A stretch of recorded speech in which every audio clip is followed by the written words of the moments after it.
This week marks 20 years since Microsoft made this major announcement. For the first time, let me now unveil Xbox.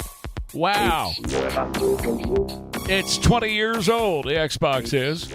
Wes Bunch is just about the same age from Bridgehead IT. He's joining me on the Stevens Roofing Newsmaker Hotline, as he does for Tech Tuesdays. Right? I mean, you're, 21, so you're legal age. You're legal. Well, I'll be honest, it's 29. Okay, Yeah, well, you're pretty close anyway. I didn't miss by much. Well, you sent me a note that said the made-for-iPad accessory that can transform lives. That's a good teaser. What is it? Well, it is. So in a boost to accessible technology, people with disabilities such as ALS or cerebral palsy or spinal cord injury can now control their iPads using only their eyes in a newly introduced device. It's called the TV Pilot. And it makes it possible for a user to control the iPad, use apps, and even generate natural-sounding speech using just their eyeballs. It relies on support for eye-tracking devices that were introduced in Apple's iPad OS 15. And it's now medically certified for people with disabilities.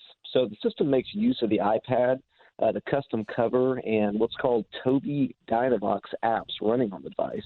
These apps include TD Talk, which generates natural-sounding speech, and TD Snap, which is this thing you basically look at the symbols in this app, and it helps facilitate communication.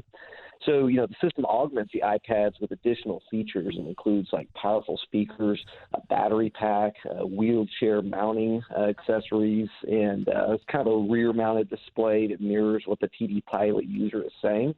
So it helps make, face-to-face communications feel more natural. I thought about this morning. So we hear a lot about potential negative impacts of machine learning and artificial intelligence, but this is a great example of that technology and how it can make a real difference to people and marks sort of a turning point for accessibility to technology for people with disabilities. So, it's a really great technology. If there's a snag, it's cost.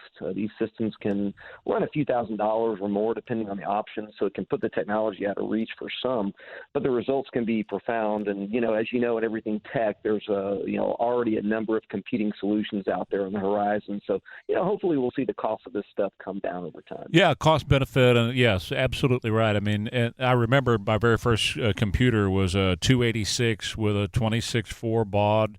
A modem or something like in there, and it was like $5,000. Today you can't buy that computer, but today they're much faster, stronger, better, and for a whole lot cheaper.